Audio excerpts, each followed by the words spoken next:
Hi, welcome everybody. My name is Jeff Green, president of Green Team Realty. Thanks for joining us for the October 2019 housing market update. Let's jump right into some stats and some good information, and then we'll rejoin with our panel. So recession.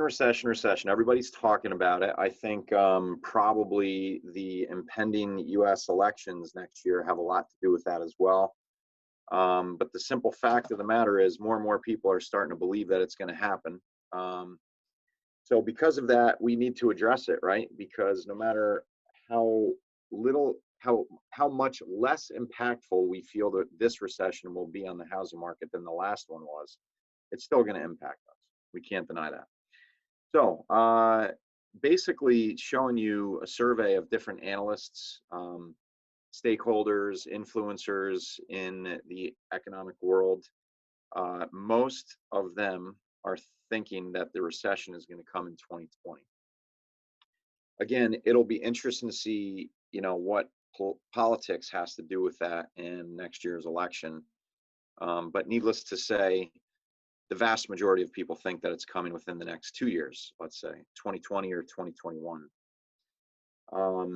So with that said, one important thing that we want to communicate to everybody is that recessions don't necessarily mean a bad housing market or a steep decline in price or a reduction in overall valuations. You can check out the last, series of recessions dating back all the way to 1980, and only 2 of them were there negative price appreciation during those recession periods. So that's important to know. And I think that, myself, I've, over time becoming more and more confident that the bottom's not going to drop out like it did in 2008. That was a very scary time for all of us in the real estate industry. There's a lot of fundamentals, economic fundamentals in place that, should lead us to a much better downturn if one were to come.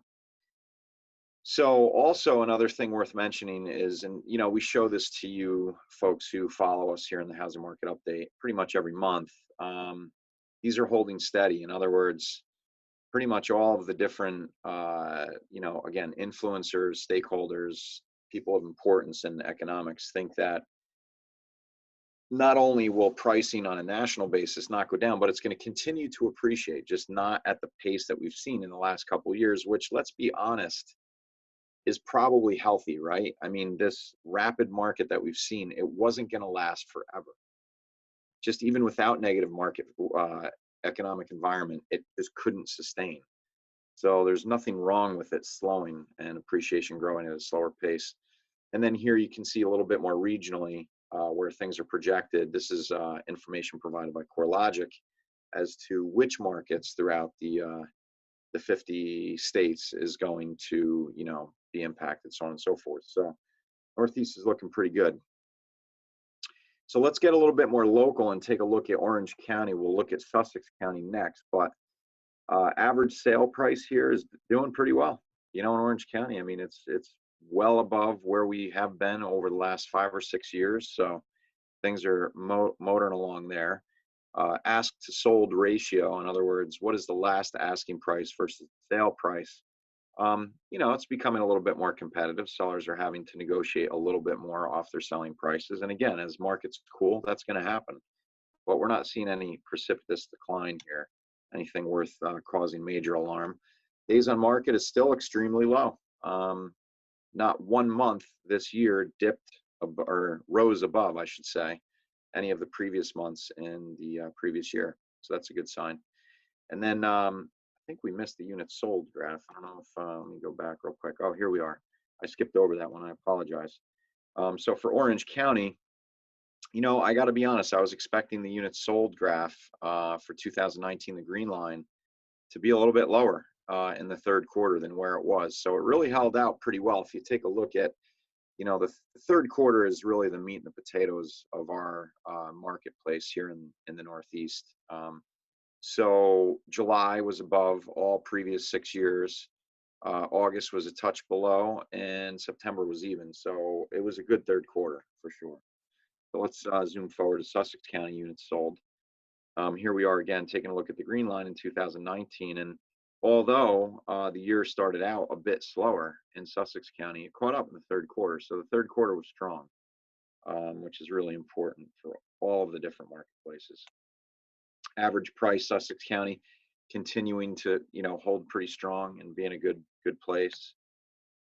Asked to sold ratio, same thing, very strong here. We're seeing a couple dips, but for the most part, it's remaining at a very high level in general. Days on market, again, below, not 1 month has risen above previous years. So showing that the market still is quite hot. So what is causing some people to panic? And it's really fear, right? There's a lot of things being said in the 24-hour news cycles and this, that, the other thing, but it really boils down to a few things, folks, and this is just so true. Buying a home, it's not based on market data, right? It's based on where our lives are going and our life events, what's happened, so on and so forth. So this is good advice right here. Ask yourself these 3 questions. Are you buying this home for your family or for the future of your family? Can you live in this home for a long time? And can you afford the payment comfortably? And, you don't necessarily have to commit to living in a home for a long time. Of course, we realtors would love it if you bought a home every couple of years because we make money on commissions. But we want what's best for you, and that really is to stay in your home if ultimately it's a good home and it's in the marketplace where you want to be. So if those 3 things are all in check, it doesn't really matter what market you're in. You're going to make a good decision. You're going to buy a good home. So some housekeeping items before we get to our panel. Let's look into the future here. We're going to do November 19th at 2 p.m. for the next housing market update. You can always stay in touch with us regarding the housing market update by going to this URL, greenteamrealty.com/HMU.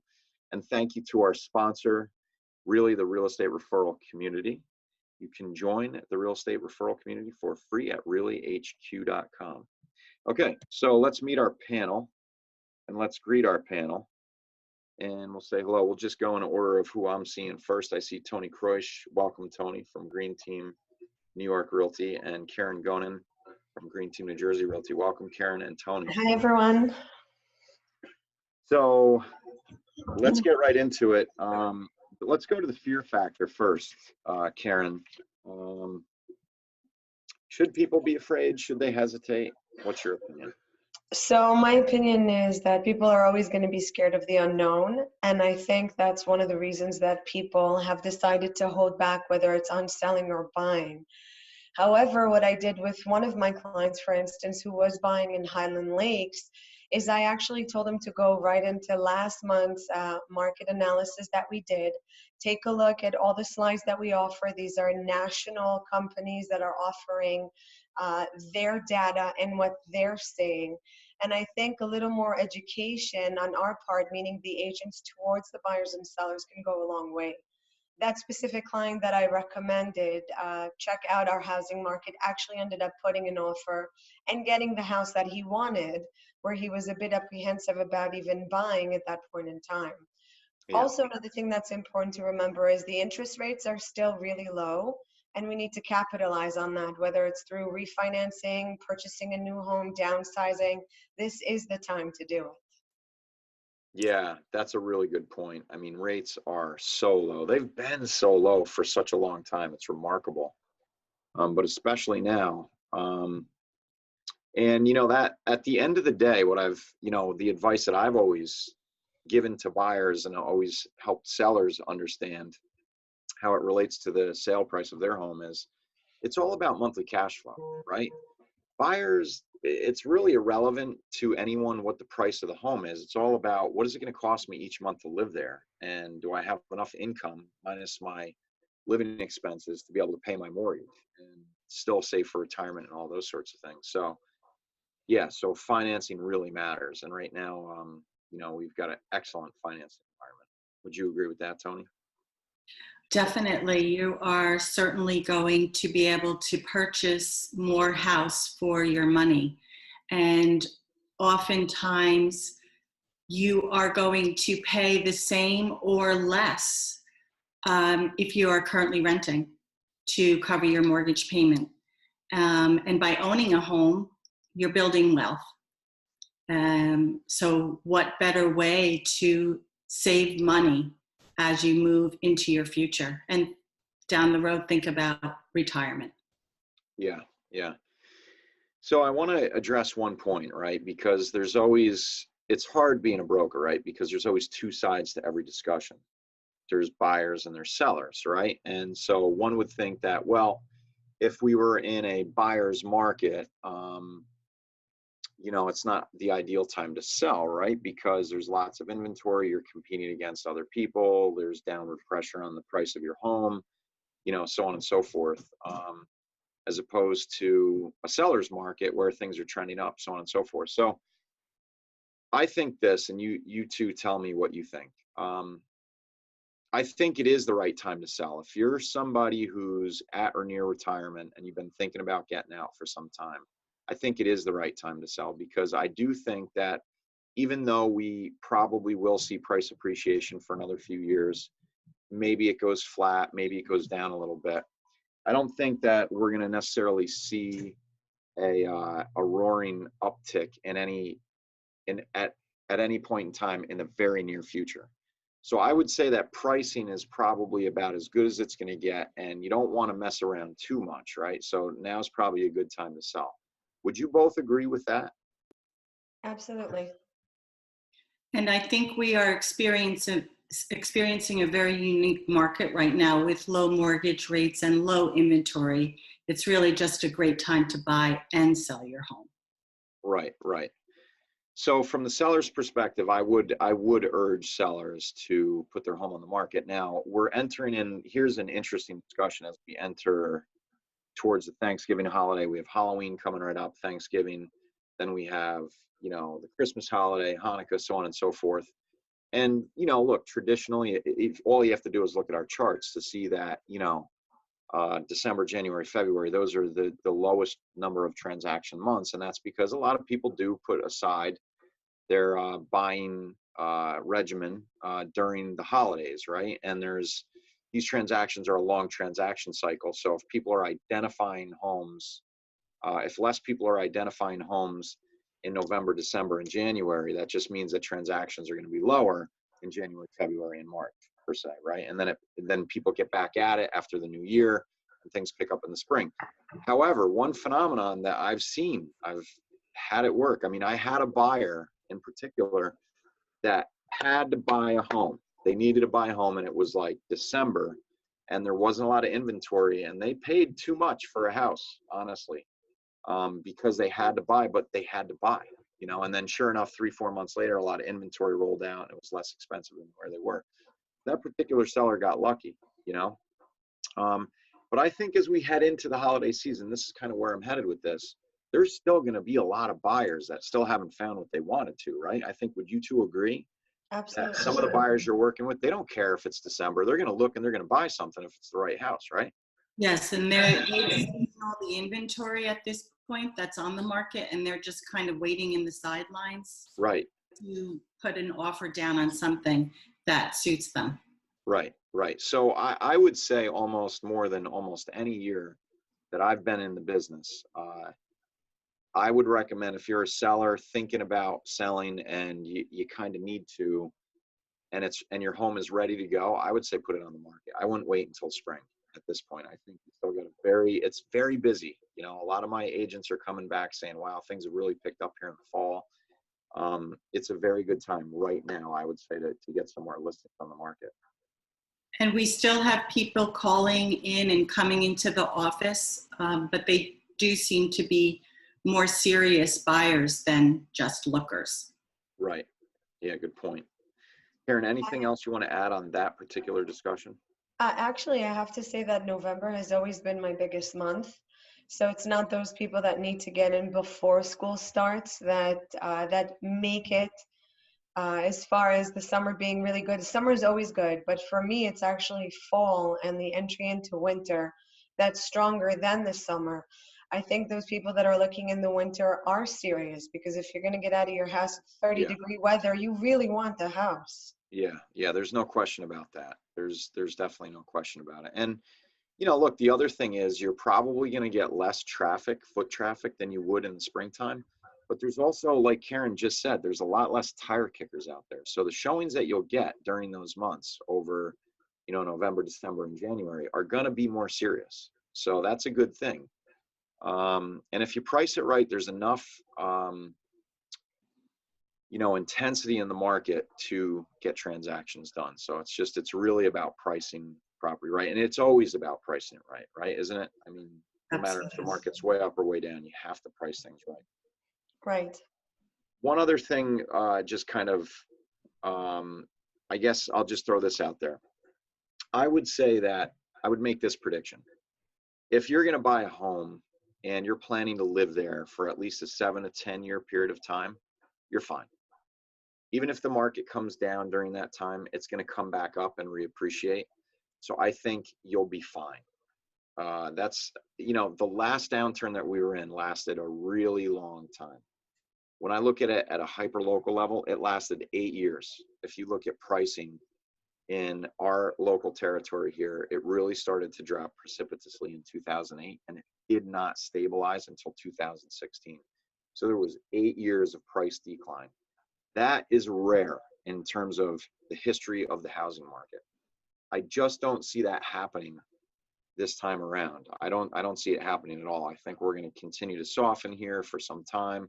I don't think it's going to drop that low, and I think it'll probably come up relatively soft, as opposed to the rapid way it came up this time, right? It's like the laws of physics, right? For every action, there's an equal and opposite reaction. I think the markets do the same thing. So do you both agree with that? If a buyer's got a 7 to 10 year time horizon, they should be just fine. They'll be able to outlive any market turbulence. I definitely agree with that. I also think it's important to reiterate your point from before, Jeff, that now is the time to sell. Just because if you're looking to downsize and you're on the fence, this is it. This is the time to get it done. We have good qualified buyers. We have low interest rates. We don't know how long that's going to last. And like Tony mentioned, sometimes you can purchase and your mortgage will be less than a rental. And that's important to mention again, just because this is the time to buy and sell. Yeah.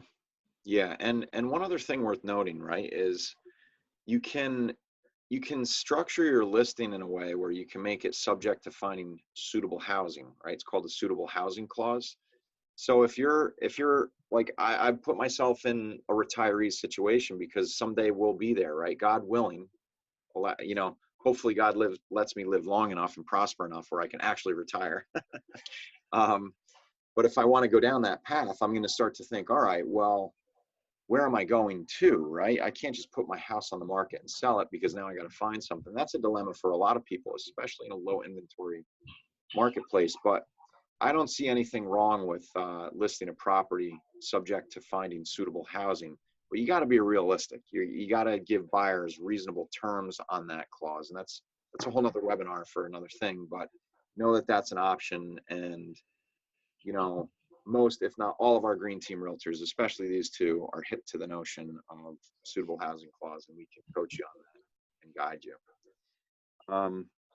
One other point that I wanted to just throw out there, and I'll let you two kind of wrestle with it, is, I've had a lot of sellers through the years, and the majority of my listing work was in a really bad market. And it would, listings would languish and would go on and on and on. Very different from what we've seen in the last 3 to 5 years here, right? So I can just tell you my experience for those of you who may be a buyer or a seller kind of going through the transaction process, or maybe you have a home listed and haven't had any showings, or maybe you've had a lot of showings and no offers, or maybe you've had a lot of showings and a couple offers fall through or something like that. What sometimes the reason why sellers are in that place, in fact, most times the reason why sellers are in that place where they're getting showings, they're not getting any offers, or they're not getting showings, is because the property is priced too high. Okay, that's a fact that a lot of people aren't willing to admit, but it is a fact. And all I can tell you for those that are in that situation is what's going to matter most to you that closing is done is not the bottom line on the closing statement on what your number was. It's going to be that it's over and it's done and you can move on with your life. There's far too many people that are trying to get an extra 5 or 10 grand on the sale of their home, and they're spending $1,000 a month on taxes, interest payments, utility costs, maintenance. That stuff adds up really quick. They're also not factoring in their own time and well-being, just being in the process. I mean, just enduring the stress that it takes to get through these things. So I guess this comes back around to my point. If you're a seller and you're thinking about going, go for it. If you're on the market and it's not happening, consider reducing your price. Ladies, your comments? I definitely agree with you. I think sometimes sellers have it in the back of their mind that they're going to get X amount of dollars for their listing, and they end up being listed for 6, 7, 8 months. I think as the agent, it's imperative that we make it clear that, look, we have several different options. If we're looking to sell quickly, this is where we need to be. This is your market value, because as realtors, this is what we do day in and day out. We know what your house can sell for, but then you're dealing with sellers that have sentimental value. This is where they raise their kids, plus they have their bottom line. So it's a thin line that we always have to walk on. And working with motivated sellers is certainly helpful. Aggressive marketing, which is done by your agent, and if your home is not selling, you certainly should consider a price reduction. Yeah, there's no question. There's no question about it. So hopefully that helps some people who may be in that situation and are, agonizing over the idea of, should I drop my price? If I drop my price, that just means I have to negotiate more off the price. And a lot of times that's not true, because if the house is priced right, you're going to get a good offer with reasonable terms because it's priced right. And, buyers are they're looking to move on too. They need a house. They need to put their family somewhere. So a lot of people are just going to strike when the iron's hot. Okay. Any other questions, comments, or concerns from the panel? Karen, Tony, would you like to say anything else? I wanted to add one thing, because I've experienced this several times over the last few months, that not only in multiple offer situations, people are bringing all cash to the table. With many of these buyers downsizing, all cash deals present themselves with ease. So here's more motivation for first-time home buyers to get out there and purchase, so that they can start building this kind of equity today and can experience these kind of benefits in the future. Yeah, good point. And what better deal than a cash deal if you're a seller, right? I mean, it's just cash is king. It makes a big difference if you have a cash offer versus an offer with a mortgage contingency in it. Don't take it lightly if you have a cash offer. It's worth money. Karen, any final parting thoughts?